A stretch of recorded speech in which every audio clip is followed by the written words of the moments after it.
제가 오늘 제목 주제를 주님이 하신 일하고 이렇게 물음표를 달았습니다. 주님이 하신 일이 무엇인지 한번 오늘 함께 우리가 좀 확인하고 함께 좀 나눠볼 수 있는 2025년 종료주일 예배가 될 수 있기를 소망합니다. 여러분들 우리 무섭게 부네요, 바람이. 선행하다라는 말이 있습니다. 선행하다. 무슨 뜻인지 다 아시죠? 우리가 어떤 일을 할 때 또는 어떠한 여러 가지 작업을 시작하거나 어떠한 사건 또는 어떠한 행사를 진행할 때 또는 직장에서 또는 사업을 하시는 분은 사업장에서 비단 그뿐만 아니라 우리가 남녀 사이에서도 부부 관계에서도 부모 자식 관계에서도 친구 관계에서도 선행돼야 되는 요건들, 조건들 또는 기준들이 있죠. 사람마다 물론 그 기준과 어떠한 요건들이나 조건들이 다를 수는 있겠지만 우리가 보편적으로 상식이라는 단어로 표현될 수 있는 그러한 기준 안에서 한번 얘기를 좀 나누려고 합니다.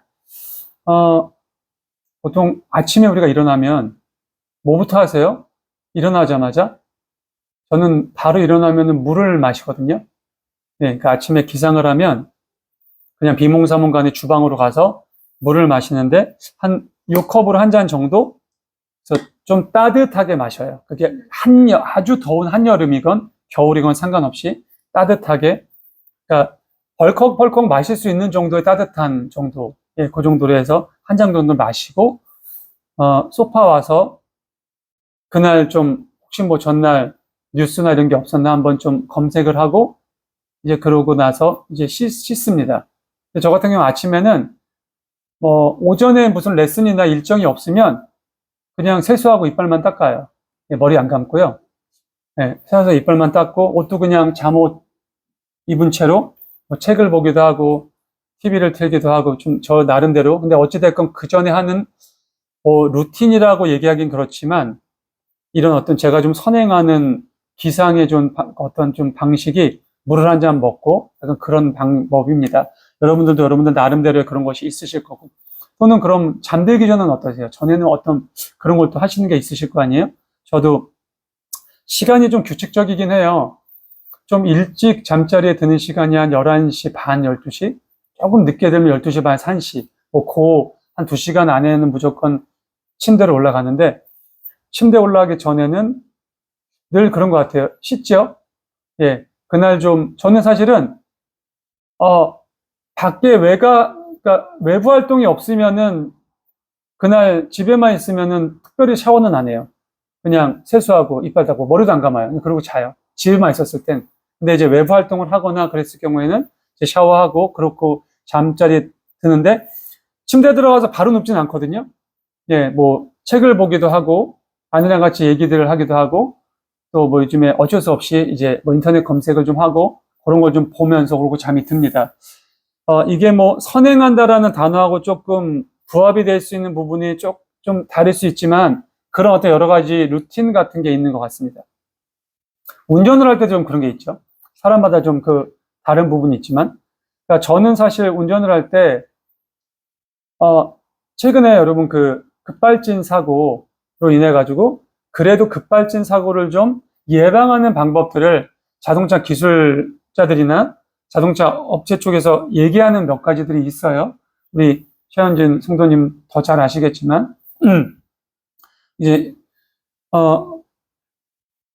비가 온 날 같은 경우는 좀 충분히 그 수분이나 이런 것이 좀 날아갈 수 있도록 좀 햇빛 있는 데다 좀 이렇게 내놓으라는 얘기도 하시고, 근데 그것까지 사실 하기가 너무 어려우니까, 여러분들 혹시 바로 시동을 켜십니까? 바로 돌리세요? 저는 이 급발진에 대해서 알기 전에도 예전부터도 먼저 예비로 누릅니다. 시동 걸기 전에. 그럼 버튼식은 살짝 누르면 먼저 얘가 이렇게 좀 켜지잖아요. 그리고 이 키도 끝까지 안 돌리고 탁탁 돌리면 얘가 예열은 아니고 그걸 뭐라 그럴까요? 준비 동작을 하잖아요. 그렇게 꼭 해주라 그러더라고요. 그렇게 해서 소위 말해서, 그러니까 아이가 자고 있을 때 확 뜨는 게 아니라 일어나 라고 기척을 주라라는 거죠. 그래서 얘가 컴퓨터 시스템이니까 좀 이렇게 부팅이 될 수 있는 시간을 충분히 주고, 길면 한 1분 정도? 그렇게 준 다음에 시동을 걸래요. 그러고 나서도 바로 출발하지 말고 어느 정도 한 2, 30초 그 정도 있은 다음에 천천히 출발하면서 얘가 어느 정도 깨어날 수 있도록 그렇게 됐을 경우에 그래도 그런 급출발이나 자동차의 이상을 최소화할 수 있다라는 얘기를 하더라고요. 근데 저는 좀 예전부터 그게 좀 습관이 돼 있어서 제가 운전을 하기 시작할 때부터 저는 바로 시동을 건 적은 단 한 번도 없어요. 언제나 누릅니다. 그래서 좀 켜지고 불도 켜지고 저희 차 같은 경우 누르면 앞에 헤드업 디스플레이가 이렇게 올라오거든요. 되게 늦게 올라와요. 딱 누르면 켜지면서 천천히. 그럼 그때쯤 되면 2, 30초 흘러요. 그리고 이렇게 본 다음에 제가 주유량도 좀 확인하고 그 다음에 저는 다시 한번 눌러서 시동을 겁니다. 그러고는 RPM이 좀 약간 떨어졌다 싶으면 전 그때 출발하거든요. 그러니까 대략 제가 운전을 하는 좀 선행하는 어떤 작업들이 그렇게 돼서 그러니까 차 문을 열고 차를 타서 출발하는 데까지 저는 한 1, 2분 정도 걸려요. 그런 부분이 제가 운전을 배울 때부터 제가 습관이 됐고 그런 것을 해야겠다. 그게 기계한테도 좋고 그런 부분이니까 그렇게 선행을 했습니다. 제가 오늘 본문 말씀 들어가기 전에 이 선행하는 것에 대해서 여러분들에게 말씀드렸던 이유가 무엇이냐면 오늘 예수님이 드디어 성전에 예루살렘에 입성하시죠. 그러고선 예수님이 가장 먼저 하신 일이 있었어요. 그게 아마 성경 보시면 소 제목으로도 나옵니다. 성전을 깨끗하게 하신 일이에요. 우리가 보통 이제 예전에 개역개정에선 성전 정화 사건이라고 얘기하죠. 오늘 우리 말씀 45절을 잠깐 함께 나눌까요? 함께 읽을게요. 시작. 예수께서 성전에 들어가서 장사하는 사람들을 내쫓으시며. 예, 아멘. 자, 여러분. 조금, 뭐랄까요. 문맥이 좀 안 맞는다는 생각을 저는 늘 했어요. 이 구절을 읽으면서. 예수님이 예루살렘 성전에 들어가셨는데 그 안에서 장사하는 사람들이 있었다는 얘기예요. 그렇죠? 그리고 예수님이 그 장사하는 사람들을 내쫓으셨다는 얘기죠. 그러면서 뭐라고 말씀하세요? 계속 읽습니다. 시작. 그들에게 말씀하셨다. 성경에 기록하기를 내 집은 기도하는 집이 될 것이다 하였다. 예. 그런데 너희는 그것을 강도들의 소굴로 만들어버렸다. 아멘. 자, 이 말씀은 저희가 너무나 잘 알아요. 교회를 그래도 어느 정도 다니신 분이라면 이 성경 말씀에 대한 설교도 많이 들으셨고 이 성전 정화 사건에 대한 이 사건은 굉장히 중요한 신학적인 의미 또는 어떤 믿음적인 의미를 가지고 있는 이야기이기 때문에 많이 들으셨습니다. 성전에 입성하셔서 장사하는 사람들 내쫓으시면서 말씀하십니다. 뭐라고요? 내 집은 기도하는 곳이다. 그래서 강도들의 소굴로 만들지 말아라. 근데 여러분, 예수님이 사실은 예루살렘 성전을 이때 처음 들어오신 건 아니에요. 그 전에도 3년이란 공생의 시간 동안 뭐 몇 번이라고 셀 수는 없지만 방문을 하셨단 말이에요. 그리고 장사하는 사람들도 여전히 있었어요. 없지 않았단 말이에요. 얘네들이 뭐 갑자기 뭐 예수님 공생의 마지막 예수님이 들어가시는 그 종료주일에 맞춰서 그 전에 뭐 2, 3일 전부터 장사판을 깐 게 아니에요. 평소 때도 확인을 하셨던 부분이고, 물론 예수님께서는 어떤 시간이나 기한을 정해 놓으셨겠죠. 내가 아버지의 약속을 지키는 그때 내가 예루살렘으로 입성할 거고, 그때 들어가면 내가 이들을 다 내보내야겠다라고 생각하셨을 수도 있었겠죠. 근데 오늘 말씀하시는 것 중에서 우리가 놓치지 말아야 되는 게 뭐냐면, 예수님이 성전으로 입성을 하셨고, 입성하신 후에 다른 어떤 것을 하시기 전에 먼저 성전을 깨끗하게 하셨다라는 데에 주안점을 두셔야 됩니다. 그리고 깨끗하게 하신 것에 어떠한 매개체가 되는 무리들, 어떠한 상황들이 바로 장사하는 사람들을 내쫓으셨다라는 거예요. 그렇다면 뭘 우리가 확인해야 되냐? 과연 이 장사하는 사람들이 강도라는 소리를 들을 만한 사람들이었냐라는 거예요. 거기서 뭘 파셨는지 알아요, 여러분? 그들이 뭐 먹거리를 팔았을까요? 먹거리를 팔았을 수도 있겠죠. 근데 대다수 어떤 걸 팔았느냐? 성전에 예배를 드릴 때 예물로 바쳐야 되는 그런 동물들이나 그런 음식들이나 이런 걸 팔았단 말이죠. 왜냐하면 1년에 한 번 성전에 와서 예물을 드립니다. 물론 평소에도 성전에 와서 기도를 드리고 예물을 드리는 어떤 문화나 풍습이 이때는 자리 잡혀 있었겠지만 율법대로라면 이들이 1년의 첫 수확, 그러니까 지금이야 우리가 이제 그것을 돈으로 환산하지만 이 시대는 농경 문화였고 목축업이 대세였던 중동 지방이니까 이제 뭐 양이건 염소건 그게 좀 마련이 안 되면 뭐 새나 그게 안 되면 곡식 같은 것을 준비해 오죠. 그런데 아주 먼 곳에서 준비해 오다 보면 이게 상할 수도 있고 이 동물들이 다칠 수도 있고 하다 보니까 근처에 와서 그것을 매매하는 사람들에게 그만한 합당한 돈을 지불하고 아니면 물물 교환을 해서 하나님께 드릴 예물을 구매했단 말이죠. 근데 그 안에서 대다수의 사람들이 바로 그런 것들을 판매하고 있었습니다. 근데 온전하게 그것을 팔았다면 예수님께서 이들을 내쫓으시긴 하셨겠지만 그들에게 강도라는 단어를 사용하진 않으셨을 거예요.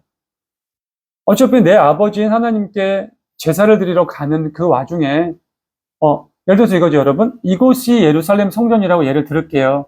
근데 우리 지영 씨처럼 임지영 집사님처럼 저 뒤에 제가 아직도 평소 때 사적인 어떤 관계에서 지영 씨 하다 보니까 우리 집사님이랑 호칭이 잘 안 나와요. 우리 집사님처럼 버스 한 두세 정거장에 사시면 그때 걸어 다녔다고 하더라도 내가 준비한 걸 갖고 올 수 있었어요. 그 사이에 상하겠습니까, 그게? 그 사이에 함께 끌고 오는 뭐 양이나 소나 염소가 뭐 다치진 않을 거잖아요. 근데 예를 들어서 우리 이준영 성도님처럼 지금 집이 송파야. 만만치 않거든요. 거기서 걸어와야 돼요. 아니면 낙타를 타고 와야 돼요. 낙타로 타고 와도 한 반나절은 더 걸릴 것 같은데? 그쵸? 그렇게 타고 오면서 주님께 바친 예물을 가져와야 되는데 음식은 상할 수 있죠. 그러니까 그런 부분을 이해 못하지 않으셨을 거예요. 누가? 예수님이. 그렇잖아요, 여러분. 우리가 그동안 예수님의 3년 동안의 공생애의 예수님의 역사나 히스토리를 바라봤을 때 이렇게 매몰차신 분이 아니시거든요. 갑자기 돌변하신 분이 아니란 말이에요. 근데 왜 그들을 내쫓으시면서 강도의 소굴로 만들 수 없다라고 말씀하셨을까? 여기에 리베이트 문화가 있었어요. 여기에 판매하는 사람들이 그걸 판매를 하게 되면 그 판매의 수익의 일부를 이때 당시에 성전을 관리하는 율법학자, 바리새인, 사두개인, 그때의 그 집권자들이 돈을 받았습니다. 근데 그 돈이 적지 않았어요. 예를 들어서 여러분, 모든 것이 그래요. 최근에 그 폭삭 속았쓰다 보니까 여러분도 혹시 아세요? 암표? 우리는 알지요. 옛날에 저도 예전에 중학교 3학년 때인가 고등학교 1학년 때인가 사랑과 영혼, 고스트라는 영화가 개봉을 했는데 그 표 구하는 게 정말 어려웠어요. 예. 저는 이제 집이 신촌 쪽이었다 보니까 이제 그때 당시 신촌 이대에 극장이 되게 많았어요. 제가 지금 극장의 이름을 열거할 수 있을 정도로 정말 한 집 걸로 하나 극장이 있을 정도로 굉장히 충무로 다음으로 가장 극장이 많은 곳이 신촌 이대 쪽이었는데 지금도 기억나요. 이화예술극장이라는 데가 있었어요. 거기 가서 봤는데 갔는데 매진이 된 거예요. 옆에 아주머니가 암표 있다고. 암표 어때요, 여러분? 더 비싸요. 예. 한 1,500원, 2,500원 하면 암표 보통 많을 땐 2배. 아무리 못해도 차비가 그때 이제 한 500원, 600원 했으니까 차비 이상을 더 내야지 암표를 살 수 있을 정도로 그런 시대가 있었는데 이제 그 부분을 이 폭삭 속았수다에서 그렸더라고요. 그걸 보면서 옛날 생각도 나고 근데 이때가 그랬어요, 여러분. 내가 가져오지 못하고 여기서 사야 되다 보니까 굉장히 비싼 돈을 주고 내가 원래 가져오는 것보다 훨씬 더 많은 금액을 지불했어야 됐어요. 근데 여기서 장사하는 사람들은요. 그걸 자기가 다 가져가는 게 아니에요. 거기에서 성전에서 장사를 할 수 있게 해주신 사람들. 요즘으로 치면 자릿세, 여러분. 깡패들이 오잖아요. 정말 우리 어려운 서민들 포장마차 같은 거, 매대 같은 거 열어놓으면 이런 깡패들이 와서 막 툭툭 치면서 드라마 나는 거 많이 보셨죠? 요즘에 이제 그런 게 없어졌죠. 상인 조합들이 생기면서 다 그게 질서 있게 자리 잡혔지만 불과 뭐 한 20년 전만 하더라도 그런 동네에 건달들이 와서 자릿세를 받는다. 그런 정말 불안당 같은 땀을 흘리지 않고 돈을 벌려는 그런 불안당 같은 사람들이 많이 존재했던 것이 사실 비단 얼마 되지 않는 우리나라 현실이었습니다. 근데 이때 그 배울 만큼 배웠던 율법학자, 바리새인, 사두개인 그 권력자들이 그런 불안당 같은 짓거리를 했어요. 어디서? 하나님의 예루살렘 성전에서. 그 귀한 곳에서. 장사하는 것 자체도 사실은 허용이 되면 안 되는데 그 장사를 리베이트를 받으면서 하나님께 온전하게 예배를 드리고 오는 사람들의 상실감, 어떻게 보면 먼 곳에서 정말 정성스럽게 하나님께 예배드리러 왔는데 그도 왔다 갔다 차비도 있어야 되고 묵어야 될 숙박료도 있어야 되는데 딱 와서 너무 얼토당토 없는 금액을 부르니까 나는 원래 하나님께 염소나 양이나 소를 바치고 싶었는데 이걸 살 수 있는 돈이 안 되니까 비둘기나 또는 그것도 안 되면 곡식이나 이렇게 되게 되면 어떻게 돼요, 여러분? 내가 원래 하나님께 드리려고 하는 정성이나 마음, 물론 그게 바뀌었다고 해서 하나님이 그 마음을 그 크기만큼 받진 않으시겠지만 드리려는 그 사람의 마음이 얼마나 상실감이 컸겠습니까? 그런 시대예요. 그것을 다 아시고 예수님께서 아마 이미 작정하시고 들어오셔서 다 내쫓으신 거죠. 그러고 나서 자 48절 읽을게요. 시작. 어찌 할지 방도를 알지 못하였다. 백성이 모두 그의 말씀을 친히 듣고 있었기 때문이다. 자, 그때 이 사람들, 리베이트를 받았었던 사람들이 예수님이 이러는 것이 너무 못마땅해서 그를 어떻게든 제거하고 싶은데 방법이 없는 거예요. 왜? 사람들이 모두 그를 지지하고 따랐기 때문이죠. 그럼 왜? 단순하게 예수님이 자기 스스로를 하나님의 아들이다, 내가 성전을 3일 만에 짓겠다, 이런 얘기를 해서, 여러분, 그런 얘기하는 사람 이 시대에 예수님 말고도 많았어요. 적지 않았어요, 여러분. 지금도 똑같아요. 뭐 다르지 않아. 2000년 전이라고 해서 지금 뭐 하나님의 교회나 신천지나 또는 뭐 제가 금요 예배 때 몇몇 말씀드렸던 그런 유튜브 어그로를 끌면서 이단 행위를 하는데 본인이 이단인지조차 모르고 아니면 알면서도 돈을 모으기 위해서 이 시대나 지금이나 여전히 넘쳐났습니다. 근데 왜 하필 예수님이었을까요? 왜 다른 사람들은 그렇게 신성 모독을 했다고 잡아넣지 않고 십자가형을 안 줬으면서 신경도 안 썼으면서 왜 하필 예수님은 신성 모독을 했다라는 이유로 가장 최고형의 십자가형으로 못 박았을까요? 신성 모독을 해서가 아니에요, 여러분. 신성 모독을 하고 그가 하는 행위가 자신들에게 위협이 됐기 때문이 아니에요. 정말 예수님이 사형을 당하는 그런 어떤 억울한 가장 결정적인 역할을 한 건 바로 이 성전 정화 사건 때문이었어요. 그래서 이 종려주일, 이 예배, 이 사건이 그만큼 중요한 거예요, 여러분. 다른 것이 그렇게, 물론 다른 것이 안 중요하다는 건 아니에요. 근데 예수님이 결정적으로 십자가형을 받게 만든 가장 카운터펀치가 바로 이 성전 정화 사건이었어요. 왜? 지금 나에게 들어오던 그 막대한 자금이 끊어져 버렸거든요. 예수님이 이들을 내쫓는 걸로 인해 가지고 내가 물론 나의 권력과 위치로서 로마를 통해서 받는 어떤 공무원적인 월급도 있었지만 그보다 더 비교도 할 수 없을 만큼의 이 뒷돈, 리베이트가 있었는데 이걸 예수님이 무너뜨린 거예요. 여기서 말하는 강도는 이들이 아니에요. 그걸 판매하는 그런 서민들이 아니에요. 바로 이때의 권력자들. 내 아버지의 기도하는, 만민이 기도하는 집, 이곳을 장사꾼, 강도의 소굴로 만들어 놓은 그들에게 날린 일침이었어요. 그렇기 때문에 우리 47절 있습니다. 시작. 예수께서 날마다 대제사장들과 열두 박사장들과 백성의 우두머리들이 예수를 없애버리려고 후회하였습니다. 바로 그거예요, 여러분. 어쨌든 예수만 없어지면 다시 저들을 회유해서 다시 장사해라.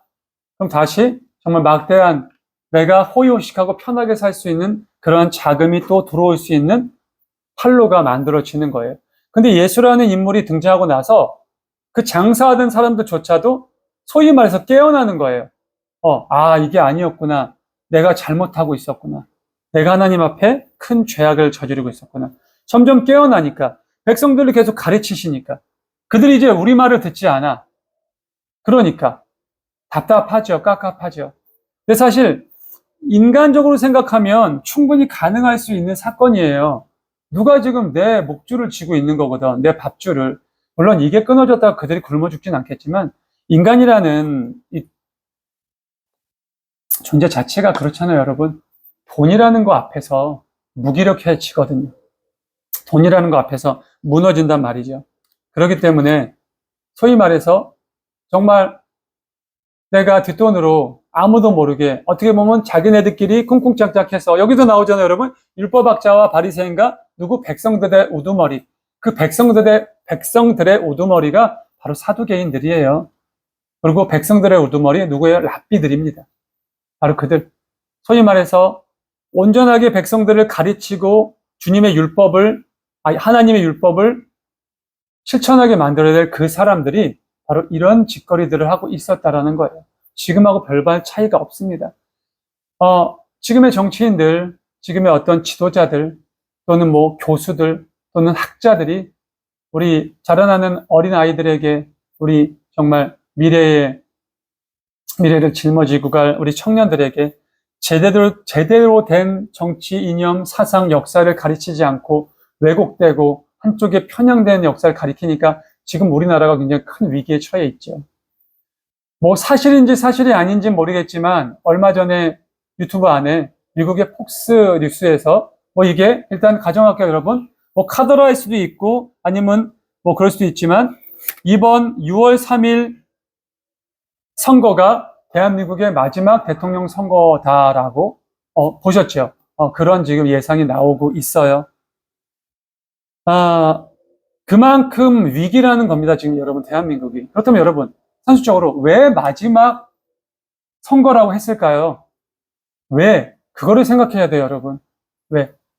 왜 미국의 폭스뉴스가 왜 대한민국 6월 3일 대통령 선거가 대한민국의 마지막 선거다라고 얘기했을까요? 선거가 그럼 필요 없다라는 얘기잖아요, 여러분. 그렇지 않나요, 여러분? 선거가 필요 없는 시대가 온다라는 거잖아요. 그 상상, 어떤 그 예상은 여러분들 스스로에게 맡기겠습니다. 어찌됐건, 예수님의 성전 정화 사건은 이렇게 큰 임팩트를 남기며 예수님을 죽음으로 몰 수밖에 없는. 근데 단순하게 성전 들어와서 그걸 치웠다고 해서 예수님을 어떻게 뭘 엮을 수가 없어요. 그건 잘못이 아니거든. 사실 예수님이 한 행동이 맞아요. 어디 성전 안에서 만민이 기도하고 하나님을 찬양하는 이 귀한 곳에서, 이 은혜로운 곳에서 돈을 주고 거래를 하느냐. 맞아요. 근데 단순히 그게 아니었잖아요.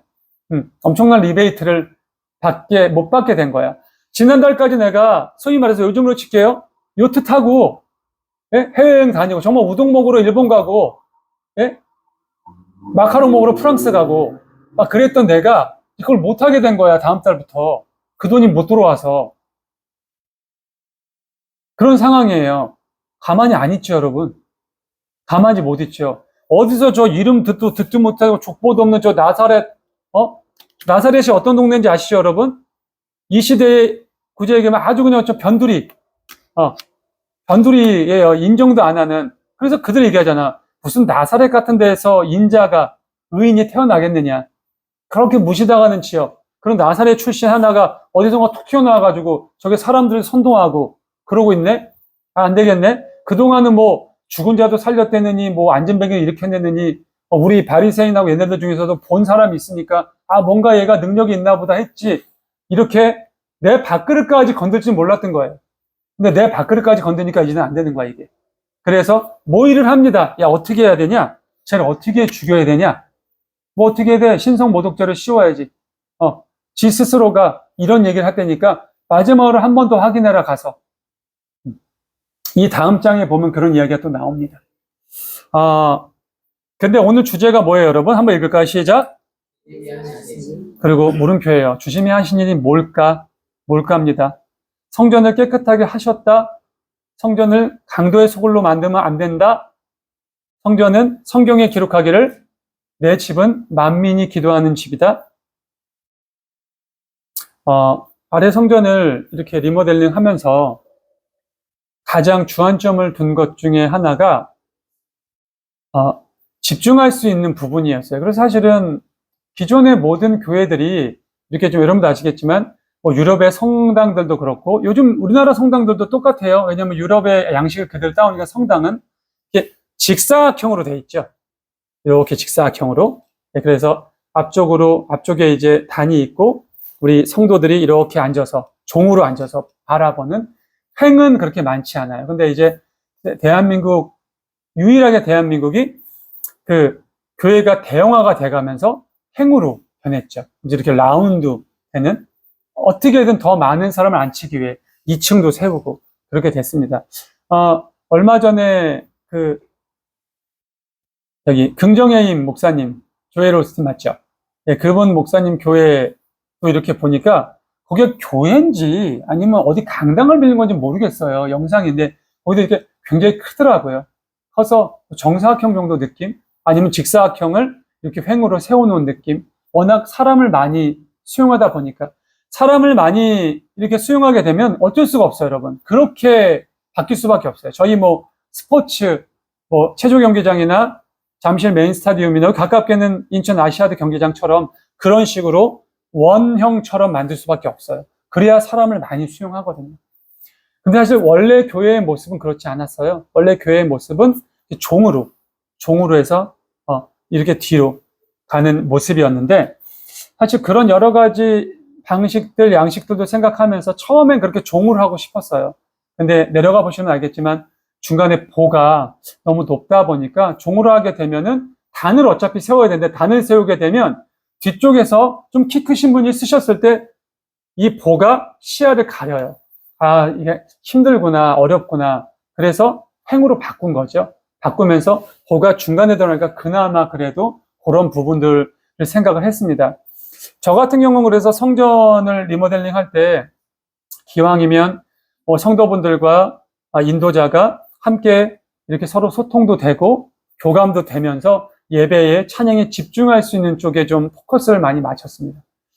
근데 예수님께서 성전에 들어가시면서 죽을 날 얼마 남지 않으셨는데, 들어가시는 그 순간도 죽으러 들어가시는 건데, 들어가시자마자 성전을 들러 엎으시면서 다 나가라고, 다시는 이곳에서 장사를 하거나 물건을 팔거나 이런 거래를 하지 말라고 성경에 기록하기를, 성경의 권위를 들고 말씀하셨기 때문에 아무도 거기에 토를 달 수 없었던 거예요. 성경에 기록하기를, 그럼 그건 뭐예요? 하나님이 말씀하시기를 내 집은 기도하는 집이라는 거예요. 장사꾼의 소굴로 만들지 말아라. 강도들의 소굴로 만들지 말아라. 그 자리에 늘 예수님을 따라다니며 간첩처럼, 뿌락지처럼 그 많은 군중 속에 율법학자, 바리새인, 사두개인들, 백성들의 우두머리 랍비들의 그런 어떤, 뭐랄까요, 갑자기 단어가 요즘에 생각이 안 나는데, 그런 어떤 정보원들, 정보통들이 숨어 있었어요. 그래서 그 문제는 예수님도 그걸 알고 계셨고요. 예수님은 당당하게 들으라는 거죠. 그다음 어떻게 보면 저는 그래요. 예수님의 마지막 바램, 마지막 탄원은 지금이라도 이 얘기를 듣고 너희들도 좀 깼으면 좋겠다라는 마음이 계시지 않았나라는 생각을 해요. 제가 사실 이렇게 말씀을 전하고 하다 보면 굉장히 힘들고 어려운 부분에 직면하는 부분이 어떤 거냐면, 여러분 그래요. 제가 한번 잠시 언급해드린 적이 있겠지만, 이 성경 말씀이라는 게 따뜻한 말씀이 이렇게 안 많아요. 구약은 뭐 말할 것도 없고, 사실 신약도 우리가 예수님이 가신 그 길을 우리도 따라가야 되고, 예수님이 우리에게 명령하신 그 지상 명령을 우리가 실천해야 되는 것이 우리의 의무고 우리의 신앙의 어떠한 명확한 기준인데, 먹고 사는 게 힘들고 내 자식들 앞날 또는 내 어떤 비전 이런 것 때문에 뒤로 밀리죠. 그래서 제가 여러분들에게 언제나 말씀드렸던 것, 우리 교회를 제가 이렇게 개척하면서 하나님과 동행하는 이름을 하나님이 주셨고, 기준과 방향 이 두 개의 어떠한 목적을 가지고 교회를 또는 말씀을 준비하고 전한다라고 누누이 말씀을 드렸어요. 그건 어떤 거냐면, 우리 마태복음 6장 33절, 34절을 보면 너무나 여러분들 잘 아시는 말씀이에요. 먹고 입고 마시는 거 염려하지 말아라. 그거는 누가 염려하는 거야? 이방인들이 염려하는 거다. 이방인이 염려하는 거다. 여러분, 이방인의 염려라는 것을 여러분들이 오늘 딱 기준을 좀 잡으셨으면 좋겠어요. 내가 염려하고 평소 때 내가 걱정하는 것이 정말 하나님을 믿는 하나님의 자녀로서의 염려인지, 하나님을 믿지 않고 그저 나는 교회라는 것을 종교단체 정도로 생각하고 그저 인간관계의 하나의 밴드, 그냥 동아리 정도 수준으로 생각하고 있는지의 기준은 명확합니다. 내가 여전히 먹고 마시고 입고 누리고 세상 사람들한테 보여지고 하는 부분에 대해서 염려하고 있다면 그건 이방인의 염려거든요. 예수님이 명확하게 제자들에게 말씀하신 거예요. 야, 먹고 입고 마시는 거 염려하지 마. 너 왜 이방인들이 염려하는 것으로 염려하냐? 응? 하나님 아버지가 너희 자녀들 뭐가 필요하고 뭐가 있어야 되는지 다 이미 아신다. 그리고 이미 다 가지고 계시다. 그러니까 너희들은 먼저 하나님의 나라 하나님의 뜻을 구해라. 그러면 그것을 더하여 주실 거다. 아마도 오늘 예수님이 성전 정화를 하시면서 그 간자들, 정보통들에게 들으라고 말씀하신 이유. 야, 너희들 들어. 성경에 말씀되어 있어. 내 집은 만민이 기도하는 곳이야. 찬양하고 찬송하는 곳이야. 내가 거하는 곳이야. 감히 이곳을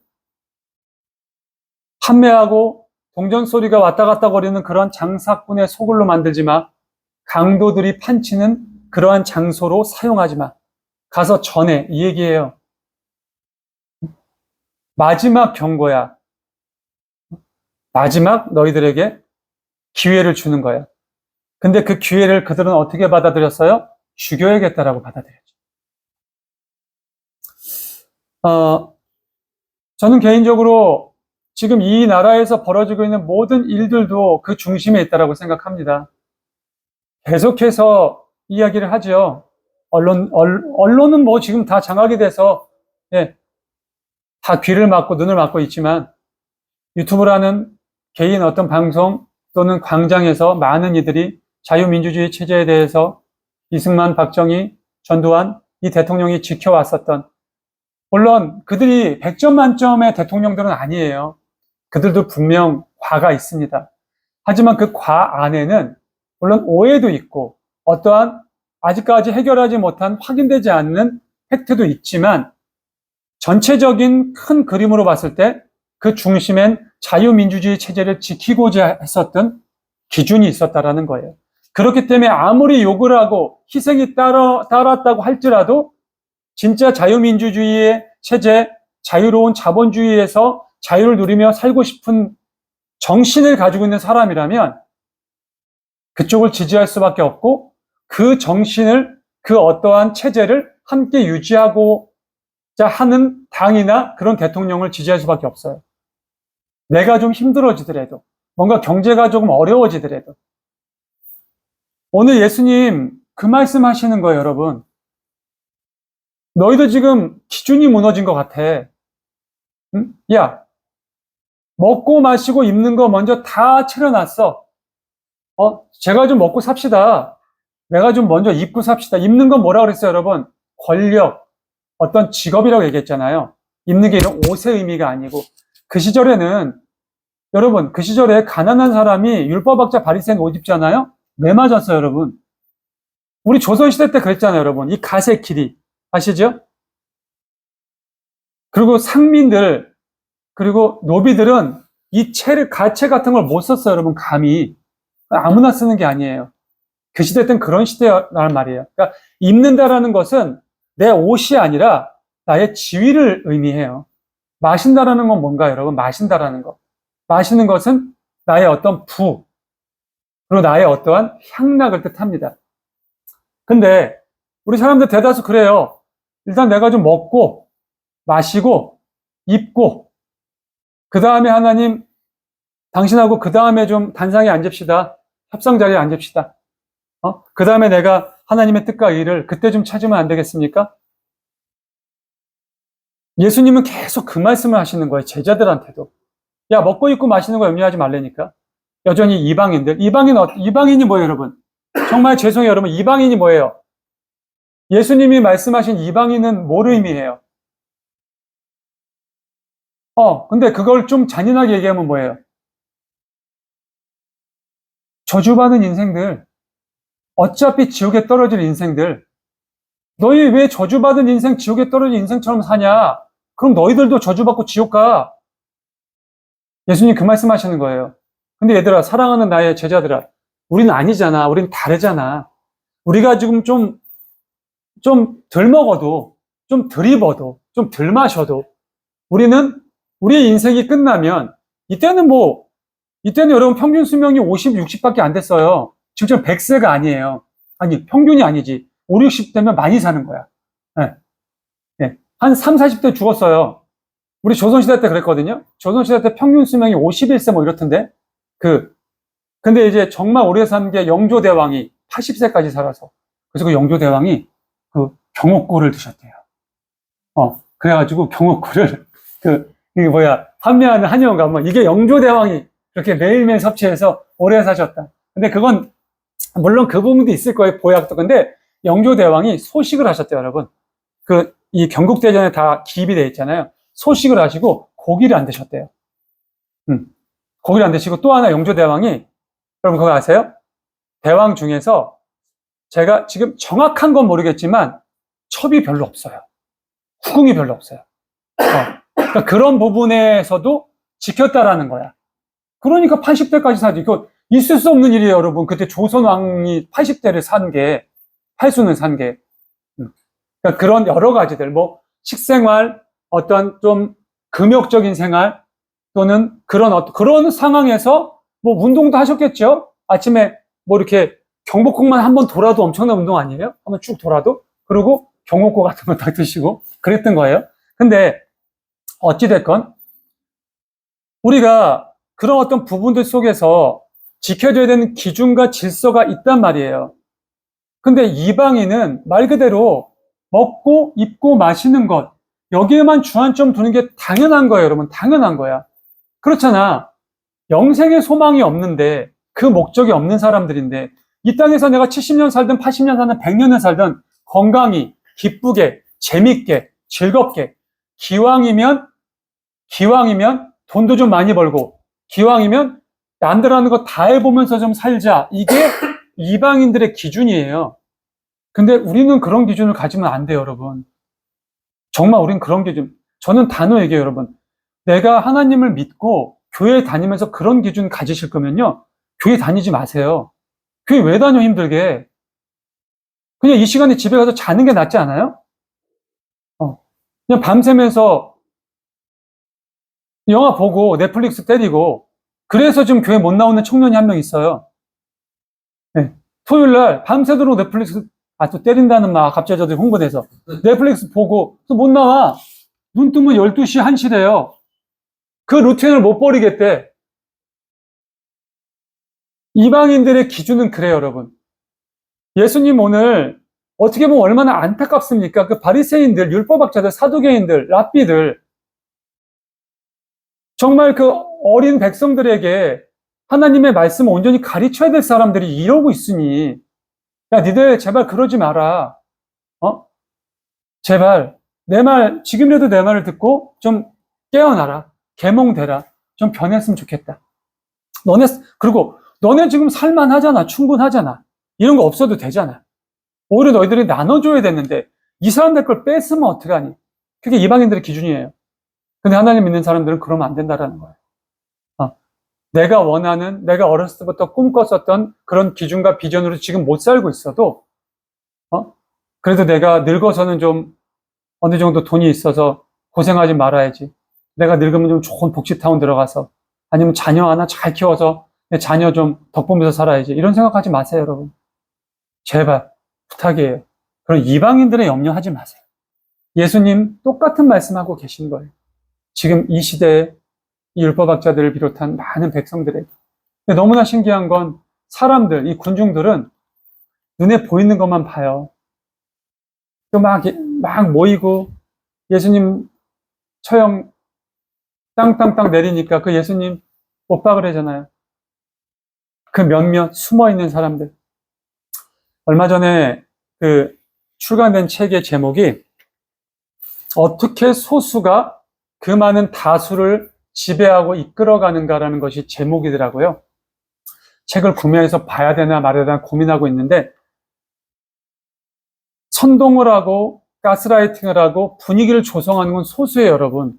사실 많은 군중들은 다 순수하죠. 착하고 용기도 없어요. 무섭죠. 그렇습니다. 여러분, 사람이 사람이 사람을 때리고 사람이 사람을 해야 한다는 게 쉬운 게 아니에요.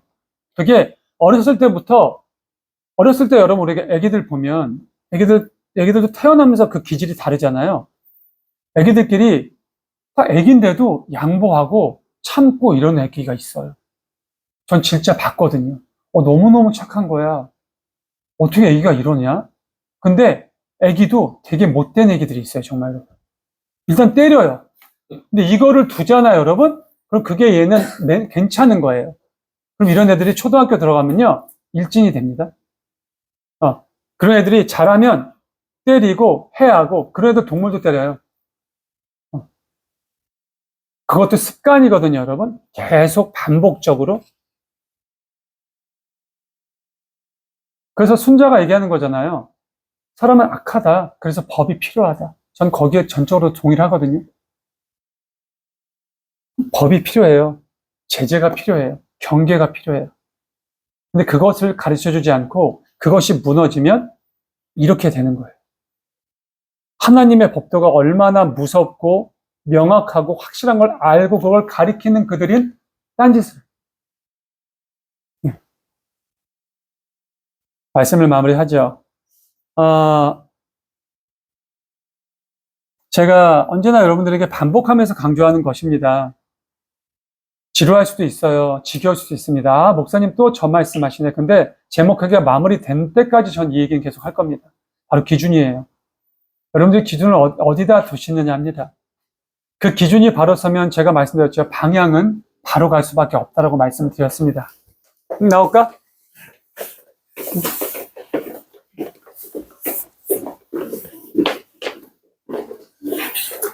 예수님은 당연히 하나님의 아들이었기 때문에 그 기준이 명확했다, 확실했다가 아니라 기준 자체셨죠. 그래서 그 예수님을 따랐던 12제자들, 한 명 뺏기 아닌 11제자들은 그 예수님을 닮았어야 되는데 그들 또한 그 이방인의 염려를 벗어나지 못했습니다. 어려워요. 쉽지 않습니다. 예수님 밑에서 3년 동안 먹고 자고 동거동락했던 그 11제자들도 그랬는데 심지어 가룟 유다는 예수님을 팔았어요. 그랬는데 지금 이렇게 일주일에 한 번 고작 1시간, 2시간 길어야 나와서 말씀 보고 찬양 드리는 우리가 그 길을 따라갈 수 있겠느냐? 어렵죠. 어렵지만 우리는 그래도 제가 반복적으로 또 말씀드리지만 성경이란 하나님의 이 완성된 이 말씀으로 인해서 우리가 갈 수 있는 길을 어떻게 보면 그런 참고서를 그런 어떤 정석적인 기준을 안고 가고 있잖아요. 우리는 얼마나 감사해요. 베드로와 요한과 그 12제자들이 그때 만약 성경을 받았다면 그들이 안 그랬겠죠. 근데 우리는 그걸 알고 있잖아요. 그 기준을 명확하게 마음속에 새기셔야 돼요. 그리고 흔들리지 말으셔야 돼요, 여러분. 변하지 않는 것가 아니라 흔들리지도 말으셔야 돼요. 우리 여기 계신 모든 분들이 지금까지 살아온 날보단 살아갈 날이 더 많은 것 같아요, 아직은. 우리 아이들은 뭐 당연한 거고. 또 모르죠. 큰 사고나 어떤 것이 있지 않는 이상 우리가 정상적으로 살아간다면 비슷하거나, 그렇죠? 우리 여기 반백살 되신 분들 계시니까 저를 포함해서 비슷하거나 100세 시대니까 아니면 나머지 분들은 살아갈 날이 더 많죠. 근데 점점 더 우리 몸은 노쇠해질 거고 젊었을 때, 그러니까 생각처럼 안 될 거예요. 지금도 생각처럼 안 돼요, 몸이. 근데 점점 더 그런 노쇠함이 오겠죠. 그럴 때일수록 더더욱 기준을 지켜야 되는데 사람이 몸이 약해지고 내가 힘이 약해지고 그러면 점점 더 이방인의 염려를 하게 돼요. 이방인의 염려에 빠지지 마세요. 오늘 주님이 하신 일은 바로 그거예요, 여러분.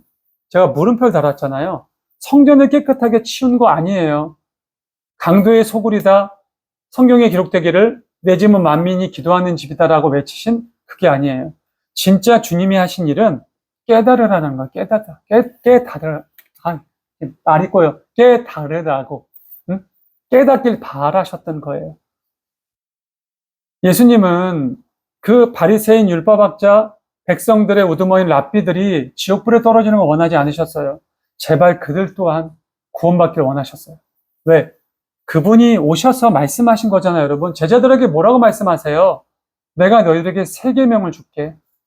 세 계명을 줄게 하면서 뭐라고 말씀하셨습니까, 여러분? 기억나세요? 우리 한 달 전쯤 맞아요. 서로 사랑하라. 내가 너희를 사랑한 것처럼 너희도 서로 사랑하라. 예수님이 완성하신 세 계명은 사랑이에요, 여러분. 정죄가 아니에요. 비난이 아니라고요. 훈계가 아니에요. 그럼 여기서 예수님이 단호하게 권위적으로 이 행위를 하신 다음에도 마음속에서 말씀하신 그 중심은 사랑이었다라는 거예요.